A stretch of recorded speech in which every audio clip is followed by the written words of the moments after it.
नमो अरिहन्ताणं नमो सिद्धाणं नमो आयर्याणं नमो वजायाणं नमो लोये सवसाहुणम् मंगलम भगवान वीरो मंगलम गौतमो गणी मंगलम कुंद कुंदार्यो जैन धर्मोस्तु मंगलम सर्वमंगल मांगल्यम सर्व कल्याण कारकम प्रधानम सर्वधर्माणां जैनम जयतु शासनम जैनम जयतु शासनम जैनम जयतु शासनम।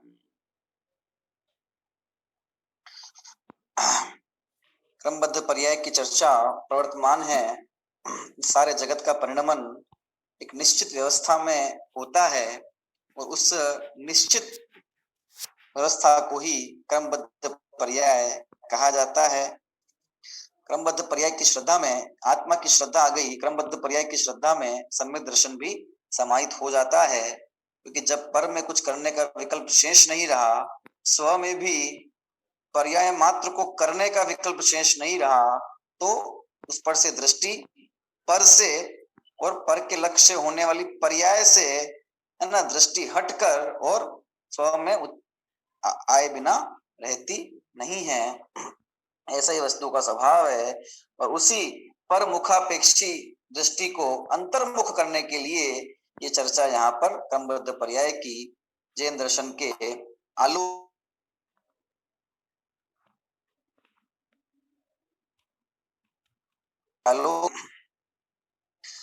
अनेकांत और एकांत की बात चल रही थी और क्रमबद्ध पर्याय को सम्यक एकांत के रूप में निरूपित किया गया था और ये बताया गया कि एकांत अगर सम्यक है ना, शुद्ध ज्ञान सम्यक शुद्ध ज्ञान के अंश रूप नए द्वारा ग्राह्य होने से वह सम्यक है, अपेक्षा पूर्वक ग्रहण किया जाता है, तो सम्यक एकांत कोई दोष नहीं है ना, वो अनेकांत का ही एक अंश है ना। और अनेकांत ऐसे सम्यक एकांतों से मिलकर ही बनता है। अनेकांत भी हो और अगर मिथ्या हो तो वह कार्यकारी नहीं है, एकांत भी हो और अगर सम्यक हो तो एकांत में भी दोष नहीं होता है। इस प्रकार से सम्यक एकांत, सम्यक अनेकांत, मिथ्या एकांत और मिथ्या अनेकांत आदि की चर्चा क्रमबद्ध पर्याय एकांत नहीं है, मिथ्या एकांत नहीं है, सम्यक एकांत रूप चर्चा है। ये बताने और समझाने के लिए की गई थी। आइए इसी विषय को अपन आगे की तरफ और देखते हैं और समझते हैं।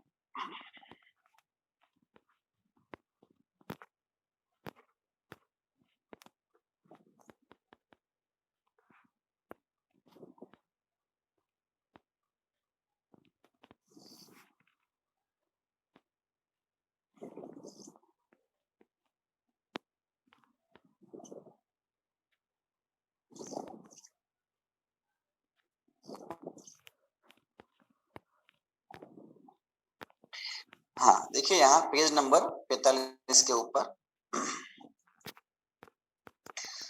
सम्यक अनेकांत अर्थात शुद्ध प्रमाण की दृष्टि से विचार करें तो कार्य की सिद्धि अनेक कारणों से अर्थात पंच समवायों से होती है, किंतु सम्यक एकांत अर्थात नए की अपेक्षा से जिस समवाय की अपेक्षा कथन हो उससे कार्य हुआ कहा जाता है। अन्य समवाय उसमें गौण रहते हैं, उनका अभाव अपेक्षित नहीं होता है। अनेकांत और एकांत है ना, अनेकांत को ग्रहण करने वाली दृष्टि प्रमाण रूप दृष्टि है, ठीक है ना, और एकांत को ग्रहण करने वाली सम्यक एकांत को ग्रहण करने वाली दृष्टि नए दृष्टि है ना। तो इन दोनों से वस्तु में होने वाले कार्य के कारणों को देखा गया है। क्या कहा है कि अगर शुद्ध प्रमाण की दृष्टि से विचार करें तो कार्य की सिद्धि अनेक कारणों अर्थात 5 समवायों से होती है ना।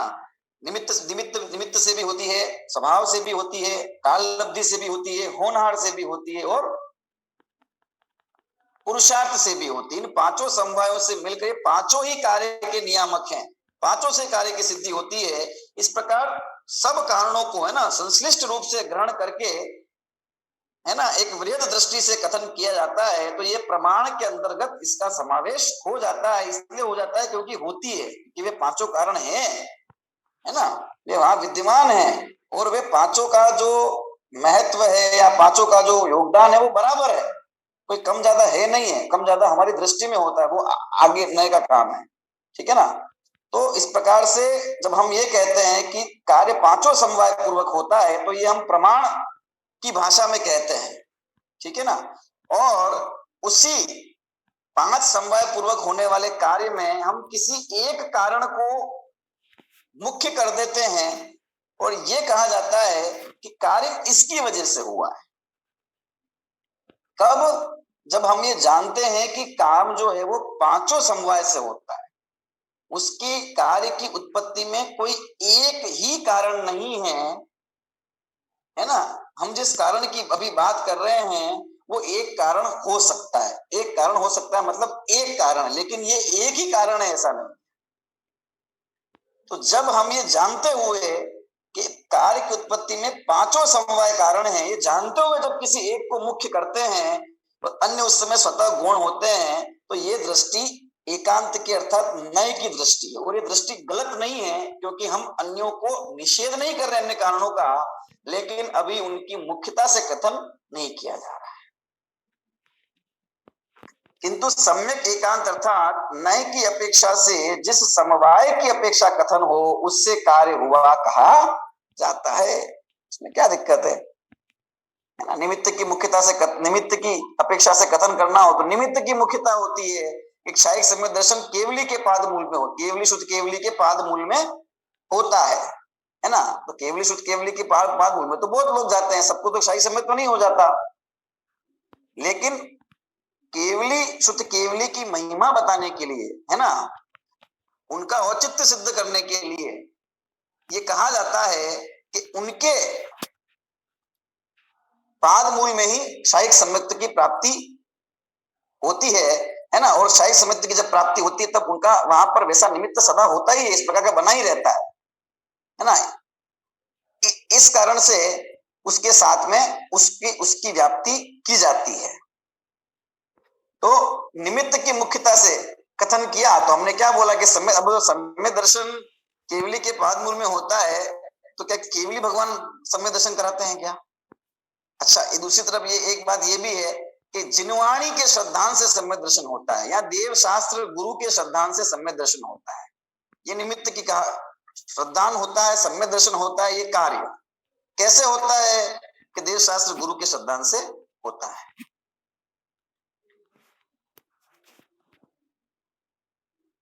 ये हमसे बाहर है कि नहीं है शास्त्र। तो ये देव शास्त्र और गुरु, ये जो तीनों सम्यक दर्शन का कार्य कहाँ होना है? देव शास्त्र गुरु में होना है कि हम में होना है? हमारे अंदर होना है ना। वो हमारे अंदर रहा है और इसके कारण कहाँ ढूंढ रहे हैं हम? बाहर में, देव शास्त्र गुरु के अंदर। तो ये कथन गलत है क्या? गलत है अगर आप सर्वथा ऐसा ही मानते हो। अगर आप सर्वथा यही मानते हो कि हाँ देव भगवान ही सम्यक दर्शन कराएंगे, जिनवाणी ही सम्यक दर्शन कराएगी, गुरु ही सम्यक दर्शन कराएंगे, वो ही कराएंगे सम्यक दर्शन, उसके सिवा कोई दूसरा रास्ता नहीं है। एक है ना, देव शास्त्र गुरु की श्रद्धा ही कारण है सम्यक दर्शन के अंदर। कि आत्मा का श्रद्धान के वो कुछ नहीं, कि सात तत्वों का श्रद्धान के वो कुछ नहीं। इस प्रकार का कोई कथन करेगा तो देव शास्त्र गुरु का श्रद्धान सम्यक दर्शन है, उसका ये कथन मिथ्या एकांत हो जाएगा, क्योंकि वह अन्य जो कारण है उनका लोप कर रहा है ना।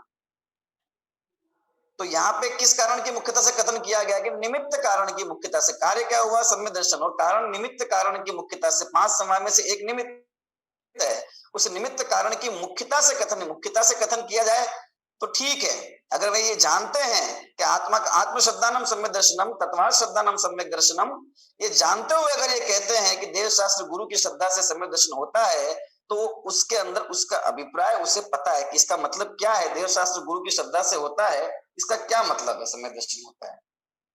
देव शास्त्र गुरु की श्रद्धा सम्यक दर्शन होता है, इसका अर्थ सीधा सीधा यही है कि देव के स्वरूप की श्रद्धा किए बगैर, उनकी जो कही हुई वाणी है उस वाणी का यथार्थ श्रद्धान किए बगैर, और उस वाणी के अंतरतम को जो बताने वाले गुरु हैं, है ना, उनकी वाणी या उनके स्वरूप को समझे बगैर सम्यक दर्शन नहीं हो सकता है। और देव शास्त्र गुरु क्या बताते हैं, तो वो ये तो बताते हैं कि तू आत्मा है, जीव है, उससे अन्य कुछ नहीं है। तो देव शास्त्र गुरु की श्रद्धा करना, इसका मतलब यही है अपनी आत्मा की श्रद्धा करना। इस प्रकार से उसके भाव को जानता है, तब उसका ये कथन मिथ्या नहीं है। लेकिन भाव को अगर जानता नहीं है और एकांत, है ना, एकांत से यही बात कहता है, अथवा एकांत से ऐसा नहीं कहता है, और बातें भी कहता है लेकिन मर्म नहीं जानता, अभिप्राय नहीं जानता, तो भी वो ज्ञान अज्ञान है, कुछ काम का नहीं। देशास्त्र गुरु श्रद्धा से भी हो जाएगा, हाँ, सच्चे देशास्त्र गुरु से भी हो जाएगा, कुदेव कुगुरु शास्त्र उससे भी हो जाएगा, कोई दिक्कत नहीं। चलो कुगुरु कुदेव को छोड़ो, रहने दो, सच्चे देशास्त्र की श्रद्धा से भी हो जाएगा, हाँ, और आत्मिक श्रद्धा से भी हो जाएगा कि हाँ, कि सात तत्वों को जान ले अपन कि क्या क्या स्वरूप है, तो हो जाएगा कि हाँ। किसी से भी हो सकता है, चॉइस है, जिसको जहां इजी लगे, है ना। अगर उनको लगे कि भाई अपने को इतना ज्ञान और पढ़ने लिखने का अभी नहीं समझ में आता है, इतना हमारी बुद्धि नहीं है, तो अपन भगवान की भक्ति करो शांति से बैठ के मंदिर में, है ना, और ये भक्तामर का पाठ करो, तीर्थंकरों के नाम लो, जो भी तीर्थंकरों के, वो तुमको भक्ति भाव से करो बस, तो एक न एक दिन सम्यक दर्शन हो जाएगा। कोई अगर ऐसा कहे, बोले अगर तुमको लगता है कि नहीं भक्ति में इतना मन लगता नहीं है ना, बोरियत होती है कि भाई बैठे बैठे बार बार नाम नाम नाम नाम, एक ही नाम क्या लेना, है ना, तो हमको ऐसा भक्ति पूजा विधान बहुत लंबा लंबा होता है, तो अपन हमको ऐसा सेट नहीं होता है। तो हम तो पढ़ने में इंटरेस्ट है ना, वो पढ़ा है, पढ़े, कोई सुना है, समझने का मौका मिले, है ना, जिसमें अपनी बुद्धि का प्रयोग कर सके, तो हम थोड़े पढ़ने लिखने के इंटरेस्ट वाले लोग हैं। तो ठीक है, तुम एक काम करो, तुम तत्वार्थ का श्रद्धान करो, है ना, तत्वार्थ सूत्र पढ़ो, तत्वार्थों को जानो, हो जाएगा तुमको सम्यक दर्शन। ऐसे चॉइस नहीं है ना, ऐसे अलग अलग अगर कोई ये कहे कि ये भी रास्ता है, ये भी रास्ता है, ऐसा नहीं है। मार्ग तो एक ही है, आत्मशब्दानम सम्यक दर्शनम, और उस मार्ग तक पहुंचाने वाले ये सब कारण है अलग अलग प्रकार से, किसी न किसी अपेक्षा से, किसी न किसी प्रयोजन से इन्हें सम्यक दर्शन का हेतु कहा गया है। तो उन सब अपेक्षाओं को जानते हुए, अन्य कारणों को जानते हुए हम स्वीकार करते हैं, है ना, कि ये कथन कहते हैं कि देव शास्त्र गुरु के श्रद्धान का नाम सम्यक दर्शन है, तो हमारा यह कथन निमित्त की अपेक्षा से कहा गया सच्चा कथन है। तो हमारा यह कथन निमित्त की अपेक्षा से कहा गया सच्चा कथन है, मतलब इसमें ये नए का कथन है, व्यवहार नए का कथन है, सत्य कथन है। ये सब होना जरूरी है। खाली ये वाक्य सच है या झूठ है, इसका फैसला उस वाक्य के कहने मात्र से नहीं होगा, लेकिन उसके अंदर सापेक्षता है या नहीं, अथवा वह कथन बिना किसी अपेक्षा के कह दिया गया है, तो बिना अपेक्षा के कहा गया तो झूठ है। झूठ है मतलब असत्यार्थ है, नया भास है। सापेक्ष है तभी सत्य है, कथन कोई भी हो, कथन कोई भी हो। इसलिए निश्चय का ग्रहण करके जो व्यवहार का लोप भी कर देता है, वो भी निश्चयाभासी है, और व्यवहार का ग्रहण करके वो जो निश्चय का लोप कर देता है, वो भी व्यवहाराभासी है। निश्चयाभासी, व्यवहाराभासी, उभयाभासी, तो लगता है पर है नहीं, आभास है उसको, है ना। तो ये सब अज्ञान की अवस्था है। इसलिए यथार्थ सम्यक अपेक्षा के साथ में वस्तु का ग्रहण जरूरी है, ठीक है। तो जब जिसकी मुख्यता से कथन किया जाए उसका जोड़ देके, निमित्त के जोड़ की अपेक्षा बात हो गई, उपादान का जोड़ देके बात कहेंगे तो क्या कहेंगे, अरे देव शास्त्र गुरु भी पर है भाई, है ना, पर के श्रद्धान से भला कभी सम्यक दर्शन हो सकता है? श्रद्धान तो एक आत्मा का करना पड़ेगा, आत्म श्रद्धानम एवं सम्यक दर्शनम, है ना। जो आत्मा को जानता है, जे एगम जानती ते सर्वम, वो सबको जानते हैं, तुम ज्यादा उल्झो मत, है ना, सबको जानते हैं। ये कथन सब कथन शास्त्र में मिलते हैं, ये कहा जाएगा। तो वहां स्वभाव का जोर देने के लिए बात की जा रही है, वहां पे स्वभाव की मुख्यता से कथन किया जा रहा है, लेकिन उसमें निमित्त गुण है, नष्ट हो गया क्या? नष्ट होने का क्या मतलब है? नष्ट नहीं हुआ है। इसको आत्मा का श्रद्धान है ना, तो वो देवशास्त्री गुरु का श्रद्धांजलि तो है ही ना, उसमें क्या दिक्कत है कि उनके वचनों के अनुसार ही तो प्रवृत्ति हुई है उसकी। कभी न कभी उपदेश के बिना तो सम्यक तो नहीं होगा ना, साक्षात होगा तो साक्षात होगा, अथवा निसर्गज होगा तो पूर्व की देशना याद आएगी। तो उसका लोप कहाँ है? उसमें तो लोप नहीं है, लेकिन मुख्यता किसकी है? मुख्यता आत्म स्वभाव की गई, क्योंकि स्वभाव, क्योंकि ये बाहर में अनेक कारण अनेक बार मिल गए तो भी स्वभाव में जोर नहीं हुआ, स्वभाव की दृष्टि नहीं हुई तो काम नहीं हुआ। इसलिए स्वभाव की दृष्टि करो भाई, स्वभाव में ही, स्वभाव की दृष्टि से ही सम्यक दर्शन की प्राप्ति होती है, और अंत में आना तो वही है ना, देवशास्त्र गुरु की वाणी सुनकर भी। तो ये स्वभाव की अपेक्षा खत्म हो गया, लेकिन इसमें अपने निमित्त का निषेध कहाँ किया, खत्म कहाँ किया है ना। तो ये एक कथन पहला वाला निमित्त की अपेक्षा हो गया, ये उपादान की अपेक्षा हो गया। अब इसी बात को अगर काल लब्धि के जोड़ देखेंगे कि कब होगा सम्यक दर्शन है, जीवन हो गया हमारा सुनते सुनते समझते समझते, है ना। आप कहते हो शास्त्रों को पढ़ो, समझो, चिंतन करो तो हो जाएगा सम्यक दर्शन, है ना। आनंद की कणिका जगेगी अंदर में, हमारा तो पूरा जीवन होने आ गया, हमको तो हुआ ही नहीं सम्यक दर्शन, अब क्या करें? बड़े क्यों उतावले होते हो? सदगुरु कहते हैं उतावले क्यों होते हो, है ना। अपने योग्य समय में हो जाएगा, जब होना होगा तभी होगा। ये भी तो सीखा था कि नहीं सीखा था क्रमबद्ध में, कि वो तुम्हारे द्रव्य के अंदर वो सम्यक दर्शन की पर्याय का जिस समय वो पर्याय खचित है, अपने स्व समय में आ जाएगी। तो उतावले मत, तो अपने टाइम पे आ जाएगी। अब ऐसा कथन कह रहे हैं, तो ऐसे कथन में हम स्वभाव का निषेध कर रहे हैं क्या, कि निमित्त का निषेध कर रहे हैं, कि होनार किसका निषेध कर रहे हैं? अरे अपने समय में जब होगी तो आत्मा के श्रद्धांजलि के बिना ही हो जाएगी, नहीं होगी ना, कोई ना कोई निमित्त तो होगा कि नहीं होगा। तो वो देशना का निमित्त उसमें बनेगा कि नहीं बनेगा? बनेगा ही बनेगा। पांच लब्धि होती कि नहीं होती उसमें? देशना लब्धि होती कि नहीं होती? होती ही होती है। और पंच लब्धि पूर्वक सम्यक दर्शन होता है ना। और पुरुषार्थ तो होगा ही जीव का, पर्याय मात्र का होना वो पुरुषार्थ है। और वैसे भी निज आत्मा की श्रद्धा का उसको पुरुषार्थ होगा कि नहीं होगा? तो पुरुषार्थ का लोप हुआ, ये काल लब्धि जब होना होगा तब होगा, ऐसा कह के लोप हुआ पुरुषार्थ का कि नहीं हुआ? निमित्त का हुआ कि नहीं हुआ? उपादान का लोप हुआ कि नहीं हुआ? और होनार कि तेरी होनार होगी तो जरूर होगा, बिना होनार के तो नहीं हो सकता ना। बिना होने के कोई काम हो सकता है? भवितव्यता के बिना कोई नहीं होगा, जो होगा वही भवितव्य है ना। तो भवितव्यता, तो अगर उसको ये भी कहा गया कि उतावला मत हो, जब होना होगा हो जाएगा, तो इसके अंदर ये सब बातें समाहित हैं, उसके अंदर अंतर्निहित है। लेकिन जोर किस पे दिया गया? काल लब्धि के ऊपर, काल के ऊपर जोर दिया गया। क्यों? क्योंकि इसको उतावली हो रही थी ना, आकुलता हो रही थी ना, उसको निस्सार लग रहा था सब कुछ, ये पढ़ लिया, लिख लिया, ये कर लिया, कुछ हो ही नहीं रहा, कुछ हो ही नहीं रहा, कुछ हो नहीं रहा। बोले अपने समय पे होगा ना। सम्यक दर्शन को प्राप्त करने की भी जल्दी क्या है? किसी कार्य को करने की क्या जल्दी है और क्या देर है? वो अपने समय में है निश्चित। अगर ऐसा कह के अन्य अन्य जो कारण है, निमित्त है, उपादान है, होनार है, आदि को गौण नहीं करे, आदि को कहे ही नहीं, उसको माने ही नहीं कि वो कारण है, और नहीं नहीं नहीं तू कितने पुरुषार्थ कर ले, कुछ भी कर ले, है ना, तुझे कितने सदगुरु का निमित्त मिल जाए, तो आत्मा की श्रद्धा भी तुझे हो जाए, तो भी तुझे सम्यक दर्शन कब तक नहीं होगा? कि जब तक तेरी काल लब्धि नहीं आएगी। अरे ये क्या बात है, आत्मा की श्रद्धा होगी तो अभी हो जाएगा सम्यक दर्शन, उसमें क्या दिक्कत है? सम्यक दर्शन नाम किसका? आत्मश्रद्धानम सम्यक दर्शनम। और वो स्वभाव के बल से आत्मश्रद्धा मतलब स्वयं का श्रद्धान, तो स्वभाव का श्रद्धान हुआ कि नहीं हुआ? स्वभाव उसमें है कि नहीं? उपादान है कि नहीं उसके अंदर? उपादान का लोप कैसे करोगे? किसी भी कार्य को करते समय कैसे उपादान का लोप होगा? ऐसे अन्य कारणों का लोप होगा कैसे? वो तो है ही कारण। और बिना होनार के बिना कैसे होगा? सिर्फ काल लब्धि हेतु कैसे हो सकता है? काल लब्धि एक हेतु है, संपूर्ण हेतु नहीं है, बराबर ना। तो उसकी मुख्यता से कथन किया तो उसकी बात आ गई, है ना। जब एक की मुख्यता से कथन कर रहे हैं तो अन्य का लोप नहीं है, हम इस बात को समझ रहे हैं। तो निमित्त की बात की, निमित्त का जोर भी लगाया तो भी उपादान का लोप कहां हो गया?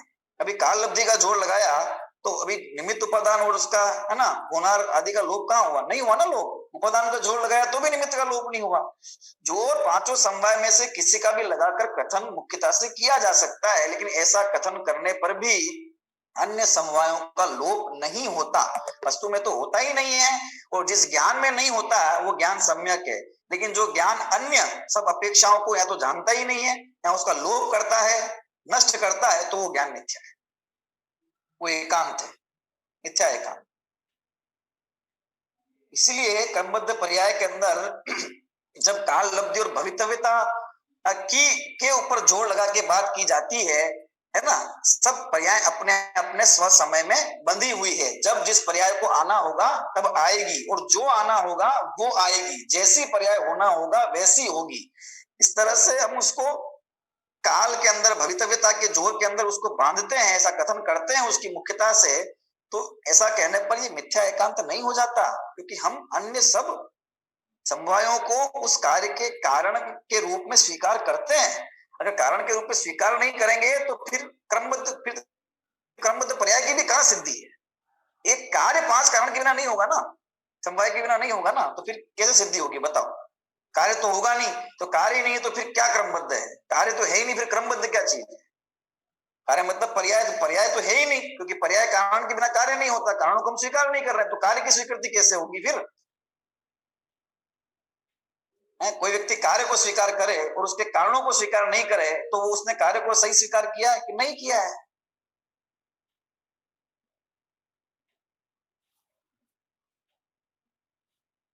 है ना? धुआं तो माने और अग्नि नहीं माने, संभव है? अग्नि के बिना धुआं हो सकता है? नहीं हो सकता है। तो कार्य मानने पर कारण न माने तो ये नहीं हो सकता। तो पर्याय तो माने कि क्रमबद्ध हो रही है, लेकिन उसके जो कारण है उनको स्वीकार नहीं करे, जो कि पांच कारण हैं, अथवा पांच में से किसी एक को स्वीकार करे जबकि कारण पांचों हैं, तो कैसे जमेगी बात?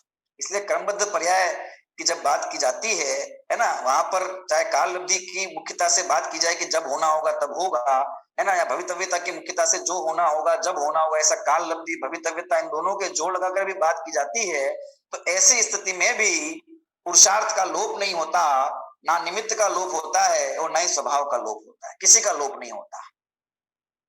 बस बात उसकी मुख्यता से की जाती है। क्यों की जाती है? वो भी निश्चिंत करने के लिए, आकुलता है ना, आकुलता है, और नाना प्रकार के पर्यायों को परिणमित करने के विकल्प हैं, उन विकल्पों से विश्रांति हो, मिथ्या पुरुषार्थ से विश्रांति हो और सम्यक पुरुषार्थ जागृत हो, इसके लिए की जाती है ये बात। काल लब्धि और होनार के पर जोर लगाकर क्रमबद्ध पर्याय की बात किस लिए की जाती है? कि सब फिक्स है भाई, क्रमबद्ध पर्याय में सब भगवान ने देखा है, जब होना होगा, जैसा होना होगा वैसा ही होगा। फिर क्यों व्यर्थ में आकुलता करता है ना, पर में खींचतान करने की कोशिश करता है, नाना प्रकार के विकल्पों के दुखी होता रहता है ना? छोड़ विकल्प पर्याय का, दृष्टि छोड़ उसकी, इस उद्देश्य की जाती है बात, है ना? तो मुख्यता प्रयोजन के अनुसार ज्ञानी के अभिप्राय में या वक्ता के अभिप्राय में होती है, जिनवाणी में भी हो, जिनवाणी में नए के नहीं है, तो वहां भी कथन इस प्रकार के होते हैं। लेकिन अगर हमें नए का ज्ञान है, अगर हम ये जानते हैं कि ये सापेक्ष, जिनवाणी तो सापेक्ष कथन ही करती है, वो तो है ना, हाँ, साधवाद नए षट द्रव्य में, है ना, साधवाद और नए, ये जिनवाणी के हेतु है ना, इससे वो जिनवाणी का जो जिनेन्द्र भगवान की वाणी का जो सार है वो निकल के सामने आता है। कितने भजनों में, कितनी जगह है ना, साधवाद और नए, प्रमाण और नए आदि की चर्चा करके जिनवाणी का कथन किया गया है।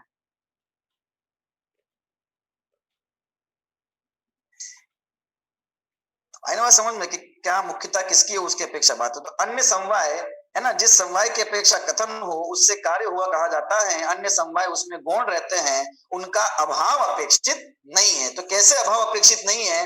अपन ने अभी चर्चा विस्तार से करके इस बात को जाना कि अभाव अपेक्ष अगर अगर अगर दृष्टि में सापेक्षता है ना, तो अभाव हो नहीं सकता, और अगर दृष्टि में सापेक्षता नहीं है तो भी कारणों का अभाव तो वस्तु में तो नहीं हो सकता, हमारे ज्ञान में है, तो हमारा ज्ञान वस्तु के हिसाब से नहीं है, इसलिए मिथ्या है, एकांत है ना, उल्टा है। उससे हम यथार्थ वस्तु तत्व का ज्ञान, परिज्ञान नहीं कर सकते, आत्मज्ञान नहीं कर सकते। इस दृष्टि से विचार करने पर यद्यपि प्रत्येक कार्य शुद्ध प्रमाण की अपेक्षा पंच समवायों से ही होता है, तथापि नए की अपेक्षा जिस समवाय को मुख्य करके कथन किया जाता है उससे कार्य सिद्धि हुई, वह कथन सम्यक एकांत होता है, मिथ्या एकांत नहीं, क्योंकि उससे अन्य समवाय गौण होते हैं, उनका अभाव नहीं होता है ना। एक उदाहरण देख के हमने देखा ना, सम्यक दर्शन के उदाहरण के ऊपर अपन ने निमित्त की अपेक्षा देवशास्त्र गुरु के निमित्त उसकी मुख्यता से कथन किया तो भी अन्य अन्य अन्य चीजों का गुण नाश नहीं हुआ। उपादान की मुख्यता की तो भी नाश नहीं हुआ। गुण गुण हुए, गुण तो होंगे, जब एक मुख्य होगा तो और गुण हो ही जाएंगे, है ना।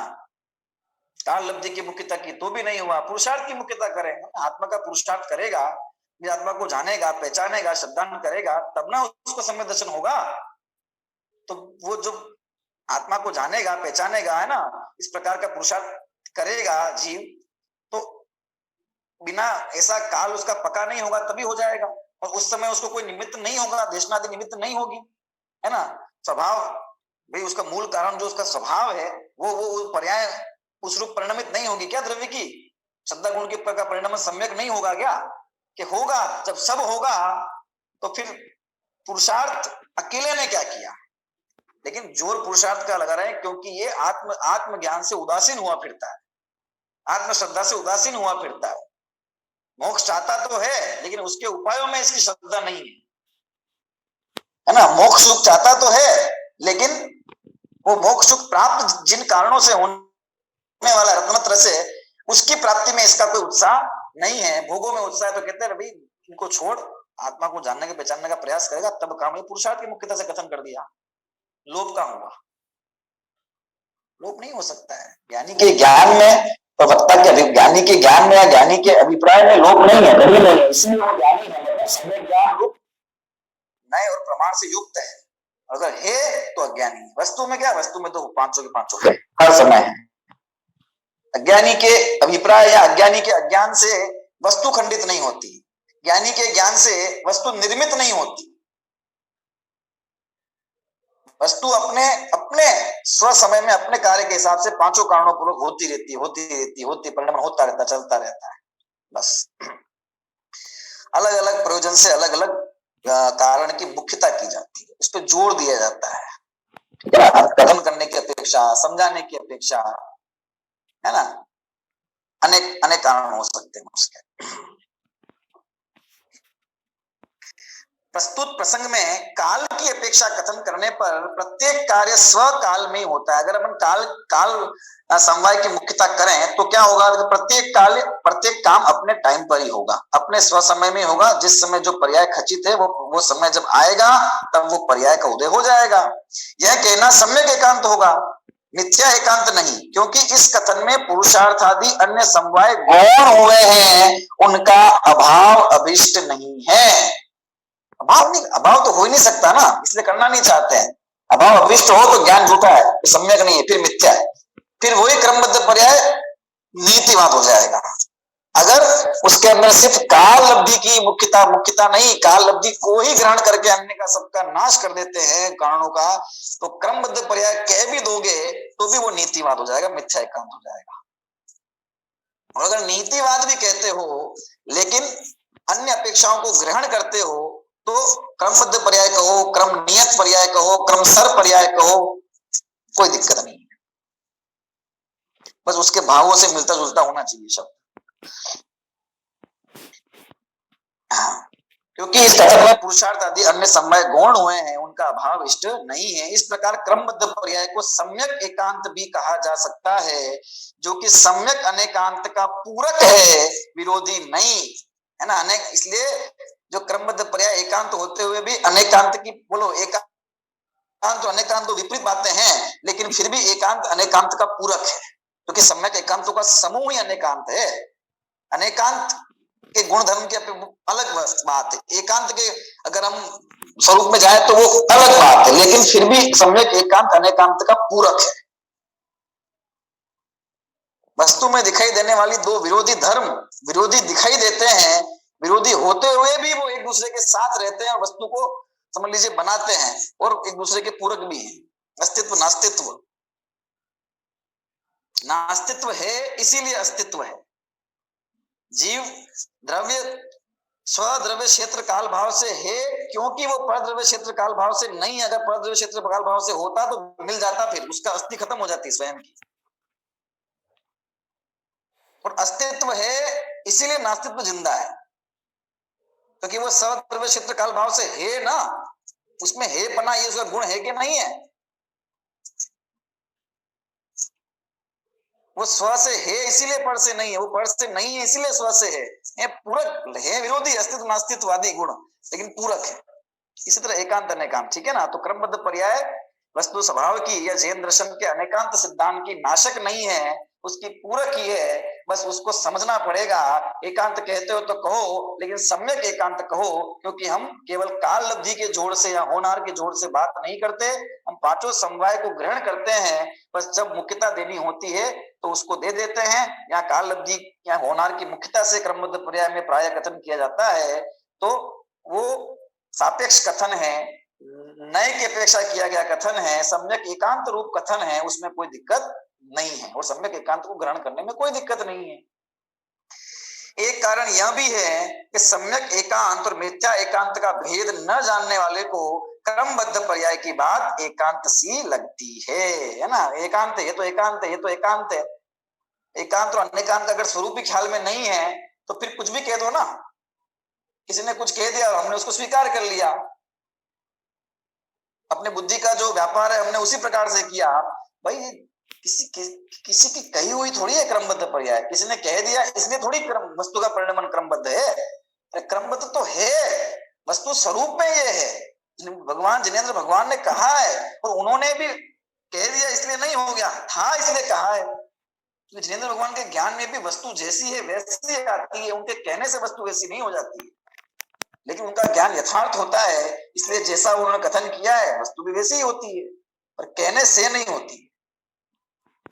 इसलिए क्रमबद्ध पर्याय का नाम सुनते ही हमारे चित्त में कोई एक पक्ष विशेष नहीं खड़ा होना चाहिए कि ये तो उनकी है क्रमबद्ध पर्याय, है ना, उनकी क्रमबद्ध पर्याय, जैसे कांजी स्वामी जी की क्रमबद्ध पर्याय या सोनगढ़ की क्रमबद्ध पर्याय। कोई किसी का पक्ष हो, सिद्धांत किसी का हो सकता है क्या? सिद्धांत तो सब भगवान महावीर के सिद्धांत है, वितराग के सिद्धांत है, सर्वज्ञ के सिद्धांत है।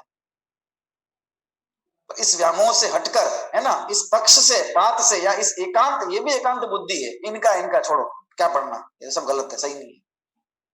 शास्त्र में हो तो बात करो, अरे शास्त्र में तो है और कहाँ है कि नहीं है? इसलिए समझना तो पड़ेगा, स्वीकार तो करना पड़ेगा।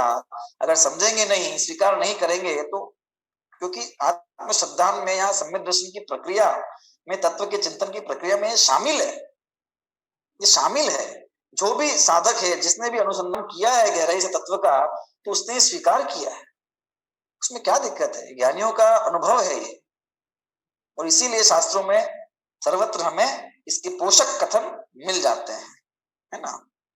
शब्द, एक शब्द मात्र के पीछे क्या पढ़ना है, भाव ग्रहण जरूर होना चाहिए। उक्त संदर्भ में मैं एक महत्वपूर्ण तथ्य की ओर आपका ध्यान आकर्षित करना चाहता हूं, है ना। देखो, इसमें और एक अच्छी बात आएगी कि क्रमबद्ध पर्याय में आपको काल संबंधी एकांतिक क्यों नजर आता है ना। बार बार जो होना होगा, जब होना होगा, जब होना होगा, हम कुछ करेंगे, हम कुछ करें नहीं, ऐसा क्यों नजर आता है ना। क्या इसमें काल संबंधी ही निश्चितता है? क्रमबद्ध पर्याय के वस्तु के परिणमन में काल संबंधी निश्चितता ही है क्या? क्या और चीजें निश्चित नहीं है? क्षेत्र संबंधी क्यों नहीं? भाव संबंधी क्यों नहीं? निमित्त संबंधी क्यों नहीं? जबकि क्रमबद्ध पर्याय के स्पष्टीकरण में स्पष्ट रूप से कहा गया है कि जिस द्रव्य की जो पर्याय जिस क्षेत्र में, जिस काल में, जिस विधान व जिस निमित्त से जैसी होनी होगी, उस द्रव्य की वह पर्याय उसी क्षेत्र में, उसी काल में, उसी विधान से व उसी निमित्त से वैसी ही होगी। उक्त व्याख्या में काल के साथ द्रव्य, क्षेत्र का भाव, निमित्त व विधान भी निश्चित बताया गया है। फिर आपको काल की निमित्ता में ही क्यों आशंका होती है, क्षेत्रादि की निमित्ता में क्यों नहीं? काल ही निश्चित थोड़ी है पर्याय का, है ना। वो पर्याय का द्रव्य, एक पर्याय का द्रव्य, क्षेत्र, काल, भाव सब निश्चित है ना। किस द्रव्य की होगी ये निश्चित है, कब होगी ये तो निश्चित है ही काल की अपेक्षा, है ना। जब जस जिस द्रव्य की जम्मी देशे मतलब जिस देश में, मतलब क्षेत्र में, कहा इसका परिणमन ऐसा होगा, जैन विहाणेण, जिस कारण से, इसको भाव में भी ले सकते हैं, कैसे होगी, है ना, अथवा कारण के अंदर निमित्त उपादान दोनों कारण भी आ जाएंगे। और जम्मी कालम्मी, जिस काल में, तो द्रव्य क्षेत्र काल भाव, जिस द्रव्य की जो पर्याय है ना, जस जम्मी देश है, जीर्ण विहाणेण जम्मी कालम्मी नादम जीर्ण नीदम जम्मम व अहवमरणम व, जैसा जिनेन्द्र ने जाना है वैसा ही, तम तस् तम्मी देशे तेण विहाणेण तम्मी कालम्मी, उस द्रव्य की वह पर्याय, वो स्थिति, वो परिस्थिति उसी क्षेत्र में, उसी काल में, उसी प्रकार से। तो केवल काल की निश्चितता, जम्मी कालम में इतना ही नहीं बोला है ना, जम्मी देशे भी बोला, जैन विहाणेण भी बोला, सब कहा कार्तिक की अनुप्रेक्षा में आचार्य देव ने। उक्त व्याख्या में काल के साथ द्रव्य क्षेत्र काल भाव निमित्त व विधान, है ना, विधान मतलब वही कैसे होगी, तो द्रव्य क्षेत्र काल भाव हम ऐसा कह सकते हैं। चारों ही चतुष्टयों की निश्चितता बताई है, फिर आपको काल की निमित्ता में ही आशंका क्यों होती है, काल की क्षेत्रादि में क्यों नहीं हो ना, बात तो सबकी है ना, जिस जिस जगह जो होना हुआ वही होगा, उसको नहीं बदल सकते, है ना, ये भी बात है। जैसे होना होगा वैसे ही होगा, उसको नहीं बदल सकते। जिसका और जो होना होगा वही होगा, उसको नहीं बदल सकते। पर जब होना होगा तभी होगा, तभी होना होगा, उसको भी नहीं बदल सकते। जब होना होगा तभी होगा, इसमें क्यों पुरुषार्थ का लोप लगता है। अन्य चीजें भी तो, जैसे अन्य चीजें फिक्स है, वैसे काल में द्रव्य क्षेत्र काल भाव सारे ही फिक्स हैं, प्रत्येक पदार्थ के परिणमन की, उसमें क्या दिक्कत है। जैसे केवल ज्ञान जीव कोई होगा, अजीव को नहीं, द्रव्य फिक्स हो गया। जीव में भी भव्य जीव कोई होगा, अभव्य को नहीं, है ना, तो ये द्रव्य संबंधी निमित्ता हो गई। क्या इसमें आपको एतराज है? इसमें कोई दिक्कत नहीं। हाँ, जीव कोई तो होगा, अजीव को थोड़ी हो जाएगा क्या, और भव्य कोई होगा, भव्य को थोड़ी हो जाएगा क्या। इसी प्रकार केवल ज्ञान क्षपक श्रेणी रूप ध्यान विधि से ही होगा, तथा ज्ञानावरणादि घातिया कर्मों के अभाव पूर्वक ही होगा। यह विधान और निमित्त संबंधी निमित्ता है। कैसे होगा, है ना, ध्यान अवस्था में होगा, क्षपक श्रेणी का आरोहण करेगा तब होगा, शुक्ल ध्यान की अवस्था में होगा, है ना, और कर्मों के अभाव रूप होगा। इस प्रकार से उसके कारणों की जो निश्चितता, ये निश्चित है कि नहीं, कि ये तो इसके सिवा और तो नहीं कोई कारण है ना, ये होना ही चाहिए ना, ज्ञानावरणादि घातियों कर्मों का अभाव होना ही चाहिए ना, तभी होगा ना केवल ज्ञान। और शपथ श्रेणी का आरोहण करेगा ध्यान विधि से, तभी होगा ना, और तो कोई दूसरा कारण नहीं हो सकता ना। तो नहीं, ये तो कैसे हो सकता है, सब पढ़ के हम तत्वा सूत्र जी में। इसमें भी आपको कोई आपत्ति है क्या कि नहीं है? यदि नहीं, तो फिर काल संबंधी निमित्ता में शंका क्यों होती है ना। जैसे द्रव्य क्षेत्र फिक्स है, विधि फिक्स है ना, द्रव्य फिक्स है, विधि फिक्स है, उसी तरह काल भी निश्चित है। इसको जानने में ही, है ना, जिनवाणी के सार को समझना सार्थक है, और इसको अपने अभिप्राय, अपने खोटे अभिप्राय पूर्वक या आग्रह पूर्वक इसका निषेध करें, तो जिनवाणी का निषेध होने का प्रसंग आता है। शांति से अपन चिंतन करें, तो द्रव्य क्षेत्र काल भाव सब रूप से एक एक पर्याय की जो निमित्ता है उसको जाने, पहचाने, प्राकुलता का हमारे अभाव हो, इसी भावना से अपन अभी का विषय यहीं पे पूर्ण करते हैं। इसी संबंधी आगे का विषय अपन आगम कक्षा में पढ़ेंगे। इस संबंध